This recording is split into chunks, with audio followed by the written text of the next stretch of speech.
Mousetrap, I've never done this one. I just read about it. But you get all the kids in a row like we are right now, and then you get 3 or 4 in the center. And then you guys put your hands up. So say I'm a mice, then I'm kind of weaving through here like this. So at some time, Frank's going to yell, "Mousetrap." Okay? And you put your arms down, whatever kid... Mousetrap. When stuck inside, only stuck in the mousetrap. And then you take turns. Then you, okay, who wants to be the mice? And then they go and they start weaving. Just get them shuffling, get them say like, okay, what I was thinking about, you know those gumdrops that we have, those plastic containers? You could put them in the snow upside down. And then what you're trying to do, you could put a chunk of snow or something on your boots.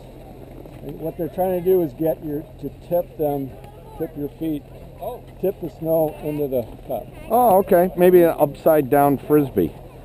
There's an idea. Upside down frisbee. I know I've seen some crystal frisbees floating around. So if you put an upside down frisbee on your feet, yeah, and then shuffle with that, and then try to flip it in, but you're trying to get the tipping motion. Okay. Simon, you set up 4 hula hoops, 2 by 2 on the snow. First player makes a move, such as jumping into a hoop. Next player must repeat the first move, and then add another one, such as jumping to another hoop, or turning, or maybe standing on 1 foot. And then you just keep adding on that. I would suggest you use crystal kids, older kids that can remember. 'Cause the little guys, they probably wouldn't remember. But this would be a great one for the 7 to 12-year-olds. What I like doing when you're broken out and you got 3 kids, the good old Simon Says on the carpet, you know, to keep them entertained, so you're behind them. They can hear you clearly, so you could say, "Simon Says, hands on your head."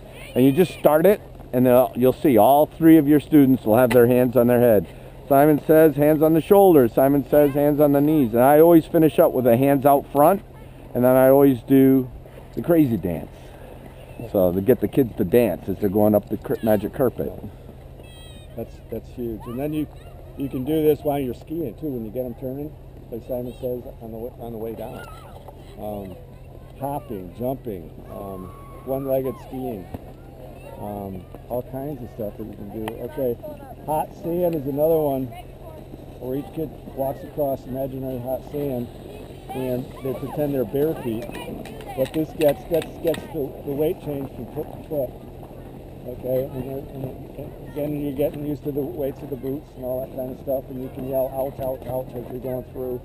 And these kids, they have a tremendous imagination, and they're right there. They're in hot sand in their mind.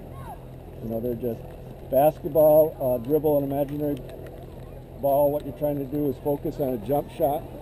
So you're jumping out and extending, working on flexation, extension. Yeah. Andy was doing that yesterday. We had the hoop up, you know, that one post with the hoop there and things, and you got the kids throwing. You believe it or not, that is fantastic exercise, because they actually, to throw it, they can't really be back here. They got to be on the front of their boots. So they're front. You're giving them, you're showing them posture and doing that, and they start getting that skier stance that we like to have. So. Okay. That helps with snowboarding too. Going up. Yep. Because you get up on your toes. Heels, yeah. Yep. And now there's another one that's the same thing. Apple picker. You're reaching up to a tree, getting an apple, and then I got to take it and put it down on my imaginary box. Okay, I got to bend down. Then I'll take a couple steps, and then I'll reach up on my toes. All sorts of skills that you're working on: extension, flexation, and then go ahead. I guess I wanted to say 3 things. First off, I think that a lot of us feel pressure from parents to get them out. Why isn't my kid on the hill yet? Why isn't he at the magic carpet or anything? And I think that if we explain, and other people explain that, well, this is really helping your kid, that's real important, because we all feel that pressure. I got to get the kid on the hill, I got to get on the hill.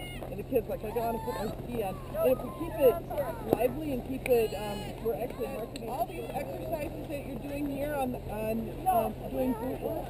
And then when you're out on the hill, you do them again. And so then, like, at one point in time, I remember, actually I was skiing with you, Frank, and we stopped at the bottom of the clipper, And it was kind of a busy day, and all of a sudden we started doing the hokey pokey right out there. Ah. And we did it with skis on at that point in time, because the kids already learned it in their boots, but then you did it again. Or if you're doing like the hot sand and you're going up Emmy and you're having to walk across that, you have this hot sand, it's that same motion and the kids remember that, and then all of a sudden it makes it fun. And the last thing I just want to say is that it's all part of marketing too, is that if the families see you out there, you're having fun, and the kids are all of a sudden singing hokey pokey, it's like, oh, I want my kid in there. And all of a sudden we're marketing our program, and you know, I want to be with Joe because Joe's having a good time with all these kids. And how good is that? And then that's possibly more requests as well. It's contagious. It really It is. is. Yeah. It really is.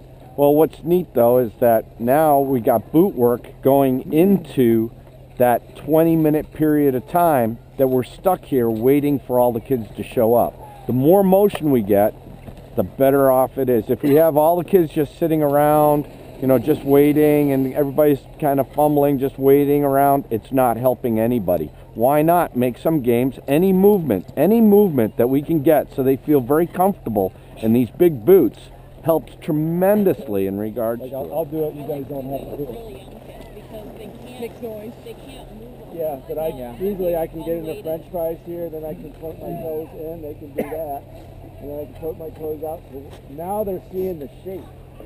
Okay, so then I can back up, and then I can go into my game with the that story, you know, with pizza and French fry and everything like that. But they don't. There's no restriction on my boot here, so it's easy for me to get my feet in the shape. Yep. There's so many progressions that come from that. You know, just doing the hula hoop thing with our feet moving around like that. You think about it, what are we doing? The first thing we do after we've done the boot work is we put one ski on them. And if we could get them to start making a circle, I always recommend having that one ski stay on the snow. And when they're going around in a circle and they got to force that thing, they're actually sliding their heel out and around to make that circle. And lo and behold, it makes them do pizzas that much better when we're out there, when we've got two skis on and things. So a lot of the things progress with the one ski and then the two skis, the same sort of thing. TikTok relay race. What I do is sometimes we just have them lapping a little bit. Just draw a line, have everybody take off their skis, stand right next to the line. You stand up maybe halfway up the hill if they're got a lot of energy, and say ready, set, go. Have them run up the hill with nothing, no skis on, run back down, put on one ski with one ski up around, going back down, then two skis up and around. And it's not really a race, everybody wins at the end, but what you do is you're getting motion in levels 3 and 4, and you just go up to a level 3 or 4 and say, you're it, and you just take off. All of a sudden they're after you, and you just start going around and things, and you got them hustling around, and you say, okay, who can get me first? And you can get 3 or 4, 5, 6 kids all running around chasing you. That's fantastic stuff, because all the motions that they got to do to try to get up with you is fantastic. Good stuff for them to learn. What's nice is that it makes the life so much easier when you get up there and they're learning how to do that pizza wedge. They already know a lot of these concepts now. It makes it a lot easier for them to do it. Today, and we just made up this game. It was called the bonking game, and she would try to get me. So I was skiing backwards, and so when she would catch me, then she'd bonk her head on my bonk my head, and then I would take off. Well, what I was doing, I was getting her to turn. She didn't realize she was turning, but she was slowing up. So then when we get them turning, they don't know why we're turning. You know how we're all excited and we could get the kids really excited? If you have one kid in that group that starts in tears, it's good to get that kid out of that group quickly, because tears can pick up just as quick as everybody's having a good time. If you got, and you're seeing it, and we're all instructors here and we're all waiting for our group, and you see one that's kind of losing their interest quickly, take them away. Move them on the side and get them back in a positive thing in the group, because one in tears and you got one who's on the edge of being on tears, say, oh man, that one's on tears, so I think I'm going to be too. That's why it's good to have a series. When you have a bunch of instructors out there, you work in pairs, you work in teams, you work together. So if Frank's leading something and I see this one kid kind of phase it out on me, then I'm going to go over and get on my knees and I'm going to start talking to that kid, and then I'll get him back in. but we got to keep these kids going because, like you said, if one kid starts crying, and we've all found this out the hard way, then they all start crying. Yeah. So when they first come out, you get their attention. You get them going, and then you just keep them going, and then after about half hour, 45 minutes, then they're starting to understand what this is all about, and then you got them. But you got to grab them right ahead. You can't just have them come out and just kind of stand around and expect them to do your stuff, because they're gonna. I want to go back with mom and dad. This isn't any fun. And when you have a difficult one, and they're just, they're not doing things, do crazy things. I've taken little ones that start crying or not feeling good or doesn't like it and stuff. Just take them by the hand and no skis, nothing associated with them. Take them over to the magic carpet and give them a ride on the magic carpet up. Just to have fun, just to do something and things. And that'll get them back into it and things. So take advantage of all the things that we got around us and things that you could do with them. Really bad situations, go ahead, take them to the swing set. At least they're having a little bit of fun. So, doing something with them. I did that with a little girl 2 weeks ago, just let her play in the snow. She's playing about her boots. There's really nothing wrong with her boots. Let her play in the snow. She started throwing snow at me. All of a sudden, she completely forgot about her boots. Yep. Well, that gets right to doing snow angels with the kids. You could do all sorts of things in there. You want to stay away from the snowball fights because you end up being the main target. So. Beginning of the lesson, like that check-in time, is really an opportunity to do all this footwork and set up everybody's lessons for us. And that is a check-in time. It's not the beginning of the lesson. The kids aren't out here. I mean, they don't have the instructor. And part of it is like an organizational piece, too. Like, we all need to be together as one group when we're ready to start that lesson. It just looks better for all of us if we can come up to the group once we have our list and take our kids from that group and we're not all searching and disorganized. Yeah, you could even make it a game in that. I know, like, Eric will come out with the listing and say, oh, here comes the school bus captain, and he'll come out and say, okay, I need Captain Bob or school bus driver Bob to go in the center. Okay, who's with Bob? Do. You get your 3 kids. Okay, you go bus drive off with those 3 kids. Okay, and then once you get your 3 kids, don't assume that all the boot work's been done. Bring them over and then do some more boot work. Before you get those skis on. Hopefully by that time their boots are on well, they're on good, because I could spend quite a lot of time, 10-15 minutes, just making sure they're all boots on and things. A good suggestion is I always think of a team name. Go around, see what animal they like. Yesterday we were the Mighty Cats. Somebody said cats, and I said, well, what happens if we're the Mighty Cats? And we're the Mighty Cats. Write it on their card. I'd write your name on the front of their card, so that way if they get lost, there's their name right there and things in regards to it. Just little helpful hints in regards to it and things. Mighty Cats, they tend to cling to that and make them memorize your name. Okay, Tobin's not here this weekend, so I can pick on him. But the main thing is energy. When you get out there, I know you're kind of tired in the morning. You got to flip the switch. Just get pumped. And Tobin, I don't know what the heck he drinks in the morning, but drink the same stuff because he's just fired up. And he's a first-year instructor, but he's really good.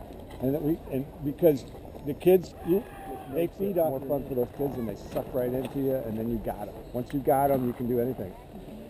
It's good for the parents too. Like you get every once in a while I get that parent that is like, why is my kid not on the hill? But usually, the crazier you are with the kid, you'll like glance over and you'll see the parent, and they'll just be like, They'll be laughing. they'll smile and laughing, seeing the kid's having a good time. Like that's what ultimately what they're here to do. I think you'll see, if you ever notice, just take a look around, and usually you could see parents all lined up on all the trees up there, all looking down at us so and things. They're watching you, even though you don't realize they are. So you got to be on your A game all the time, and you got to be pumped, and because it's marketing.